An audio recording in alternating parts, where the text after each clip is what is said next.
Terima kasih Anda masih bersama kami dan silakan bagi Anda yang ingin ikut berdialog bersama kami di nomor telepon 024 746 5732. Saya ke Prof. Oki mengenai tingkah laku manusia yang masih kurang aware dengan puspa dan satwa. Sebenarnya apa yang menjadi faktor utama mereka kemudian kayak tadi misalnya mengambil penyu gitu untuk kebutuhan pribadi atau lain sebagainya. Gimana, Prof? Jadi sebenarnya salah satu fungsi daripada keanekaragaman hayati termasuk puspa dan fauna, flora dan fauna adalah sebagai ekosistem service. Ekosistem service. Dalam arti bisa memberikan pangan, sumber pangan, obat-obatan, atau sumber lain sebagai tempat mencari hiburan atau melepas lelah. Tapi di satu sisi ada sifat ketamakan di manusia. Tidak cukup mengambil sebatas yang diperlukan. Oleh karena itu kerusakan keanekaragaman hayati itu ada dua faktor penyebabnya. Yang pertama adalah antropogenik, berarti tingkah laku ulah manusia. Yang kedua adalah non antropogenik. Itu bisa sampaikan tadi oleh Pak Agus dan Pak. Jadi terkait umpamanya adanya tsunami, adanya kenaikan temperatur suhu air laut, kemudian ada abrasi, pemanfaatan hutan atau terumbu karang yang berlebihan. Kita kan bisa lihat di Pantura itu, terumbu karang diambil sebagai bahan untuk membuat bangunan. Padahal pertumbuhan mereka itu hanya 1 cm per tahun. Per tahun hanya 1 cm. Sementara yang ambil setiap hari berapa setiap hari. Jadi memang di satu sisi perlu upaya keras untuk mengedukasi masyarakat, dan yang kedua kita juga perlu menghasilkan generasi muda yang lebih aware terhadap keanekaragaman hayati. Di Undip salah satunya kami di jurusan ilmu kelautan ada mata kuliah tentang konservasi. Kemudian ada juga pendekatan terkait umpamanya manajemen pesisir. Kemudian ada bioteknologi kelautan. Itu adalah intinya memberikan bekal kepada mahasiswa bagaimana bisa mengelola sumber daya hayati khususnya di wilayah pesisir. Jadi kami melihat bahwa itu edukasi, kesadaran adalah hal yang sangat penting untuk sosialisasikan. Di satu sisi kita juga harus mengambil suatu alternatif di mana masyarakat yang bergantung kepada sumber daya pesisir juga harus diberikan alternatif melalui proses pemberdayaan masyarakat. Jadi itu saya kira yang perlu diperhatikan. Harus ada solusinya juga. Tidak bisa kita hanya melarang tanpa memberikan solusi alternatif karena mereka menganggap itu adalah sebagian dari sumber penghidupan mereka.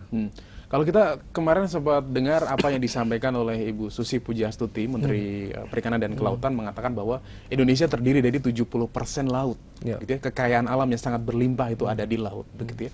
Kalau di Jawa, Pak, Laut Jawa untuk yang di Jawa Tengah sendiri, apakah juga sudah cukup baik dalam tanda kutip sebagai singgah flora fauna di situ? Saya kira tren yang ada adalah terjadinya penurunan. Kalau wilayah Karimun Jawa relatif ya, artinya bisa dikontrol. Tapi untuk Pantura, itu kalau Anda lihat mulai ujung barat sampai ke timur, terjadi degradasi lingkungan. Mangrove dirombak jadi tambak. Begitu tambak udang atau bandeng terkena penyakit, maka akan terjadi kerusakan atau penurunan degradasi daripada kualitas lingkungan. Sehingga tidak bisa menjamin atau memberi support terhadap organisme laut untuk bisa berkembang di situ. Oleh karena itu, di samping ada kasus overfishing, maka Pantura menjadi miskin sebagai sumber daya.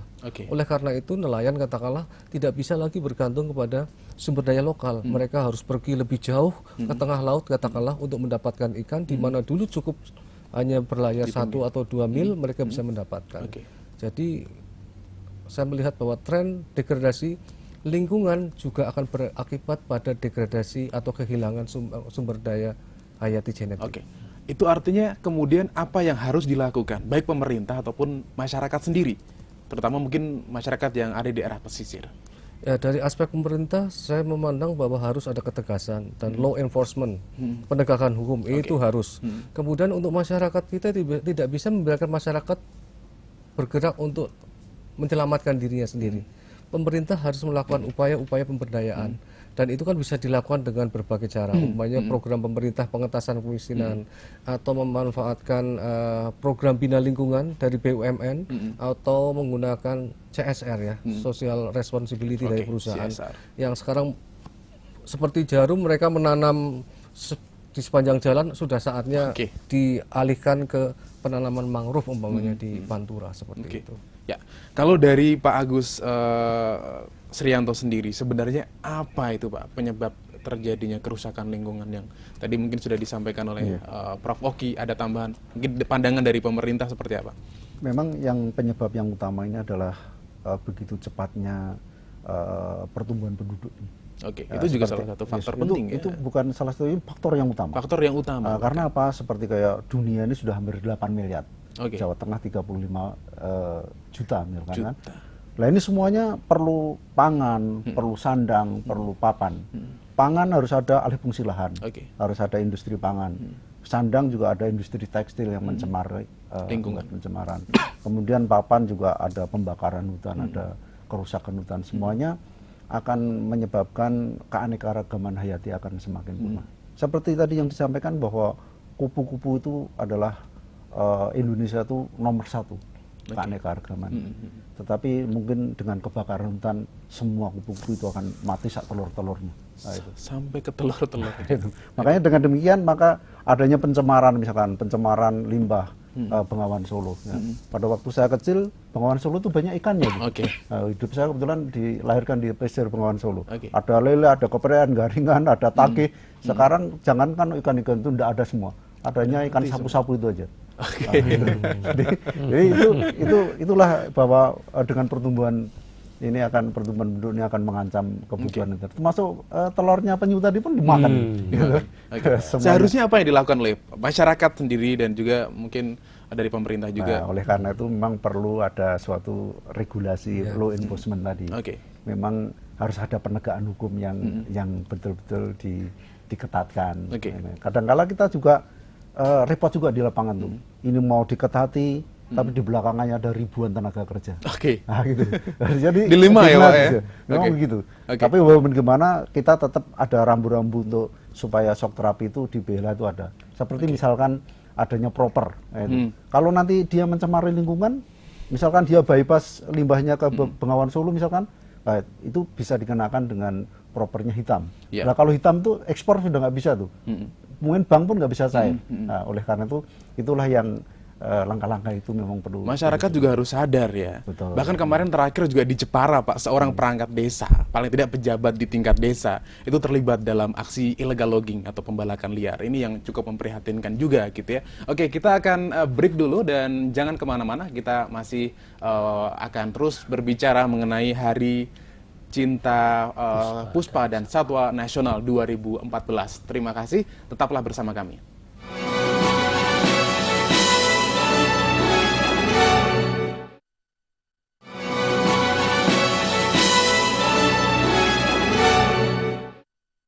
Terima kasih Anda masih bersama kami dalam dialog khusus. Dan pemirsa, kalau kita berbicara mengenai Taman Nasional Karimun Jawa, itu merupakan kawasan konservasi yang memiliki perwakilan 5 tipe ekosistem. Tadi yang sempat disampaikan oleh Pak Suprianto juga, perairan dan juga daratan, yang terdiri atas ekosistem terumbu karang, kemudian juga padang lamun, mangrove, hutan pantai, dan juga hutan dataran rendah.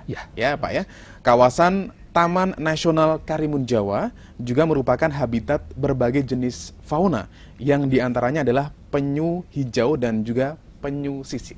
Lalu apa sebenarnya upaya pelestarian yang dilakukan oleh teman-teman Taman Nasional di Karimun Jawa? Namun akan dijawab nanti Pak. Kita ada telepon terlebih dahulu dari Ibu Rina di Semarang. Halo, selamat sore.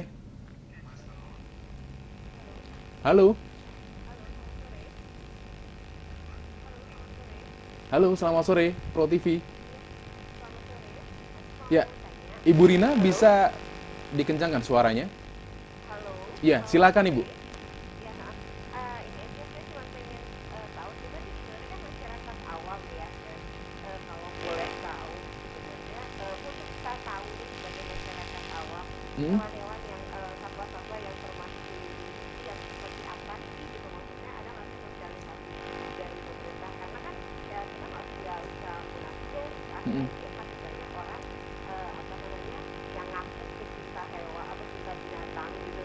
jenis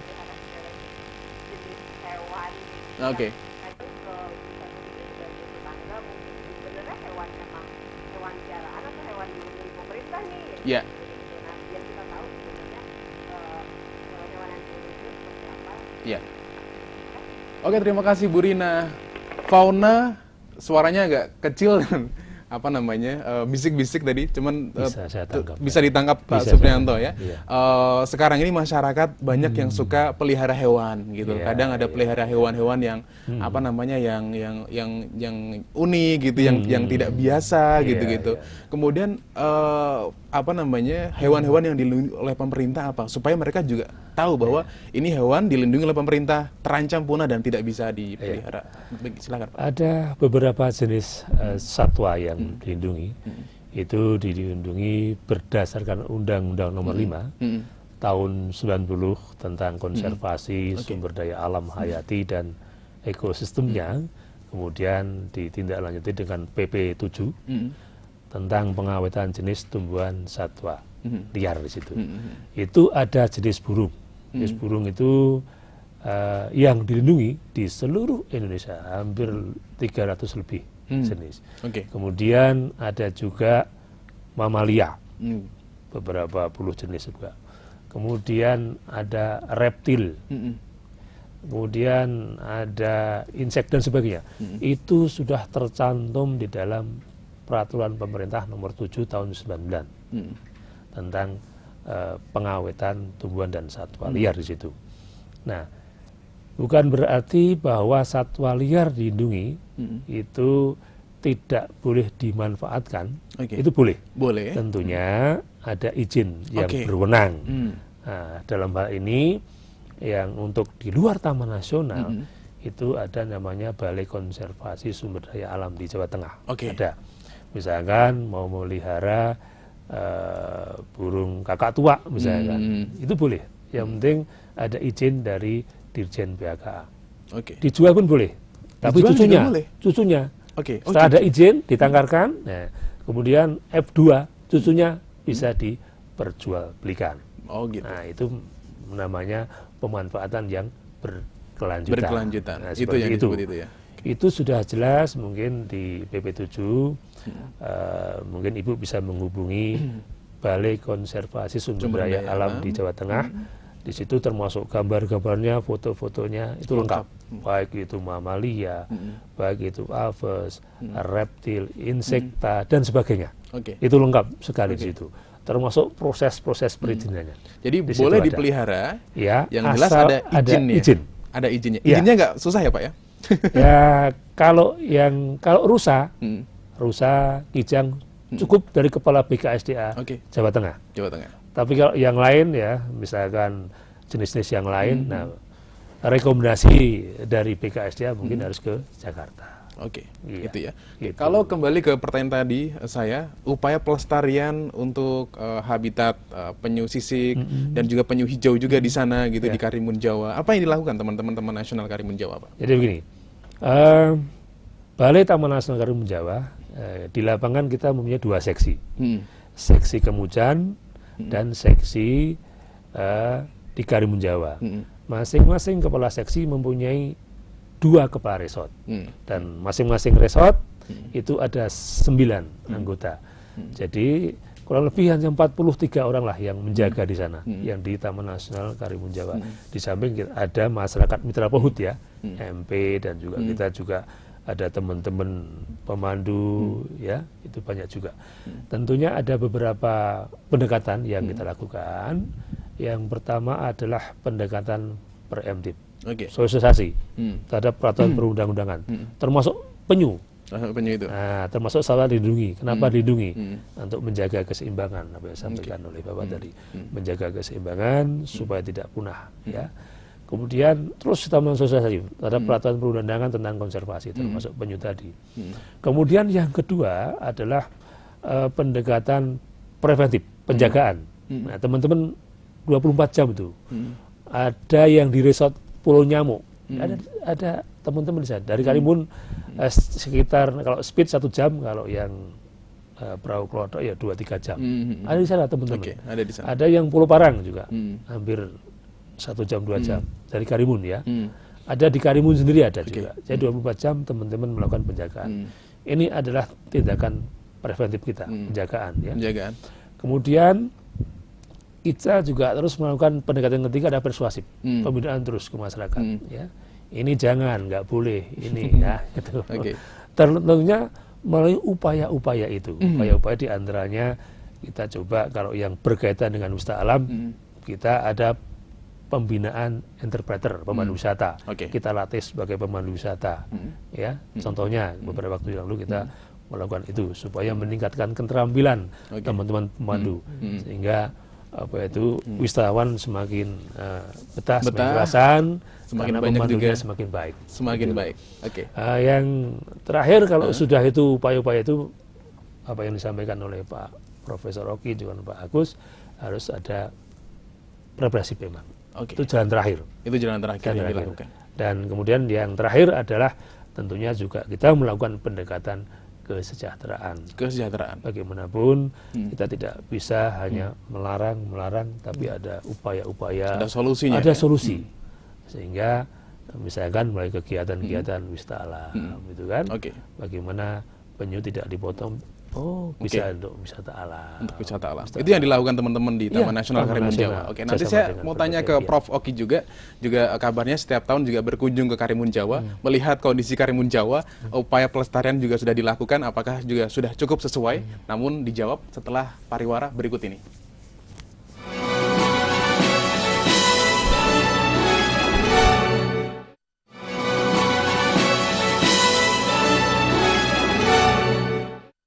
Terima kasih pemirsa, Anda masih bersama kami dan kita masuk di segmen terakhir, hanya 5 menit waktu di segmen terakhir ini, jadi saya harus cepat bertanya. Yang pertama saya ingin bertanya kepada Prof. Oki, tadi disampaikan berbagai hal tadi upaya pelestarian yang sudah dilakukan Taman Nasional Karimun Jawa. Nah, apakah sudah cukup sesuai, Prof? Terima kasih. Saya sudah sampaikan, saya sudah ke Karimun Jawa setiap tahun sejak saya bekerja di UNDIP tahun 1990. 90. Ya, jadi kalau dari aspek apa yang sudah dilakukan terkait dengan konservasi atau perlindungan terhadap penyu adalah hanya satu sisi yang sudah dilakukan. Sudah barang tentu kita mengenal apa yang namanya CITES, jadi ada Convention International on Endangered Species, jadi spesies-spesies yang terancam kepunahan. Nah, ada 2 isu yang saya ingin coba angkat. Yang pertama adalah bahwa Karimun Jawa sebenarnya itu merupakan salah satu surga. Iya, betul. Yang terdekat dengan Semarang. Tapi ada 2 hal yang bisa dimanfaatkan. Yang pertama adalah apa yang disebut dengan bioprospeksi, yaitu memanfaatkan keanekaragaman hayati menjadi nilai ekonomi tapi yang berkelanjutan. Itu yang sudah kita lakukan. Yang kedua adalah tentang biopirasi, pembajakan biologis. Ini adalah salah satu cara pengambilan kekayaan genetik dari keanekaragaman hayati yang bisa dimanfaatkan untuk kepentingan industri atau kesehatan.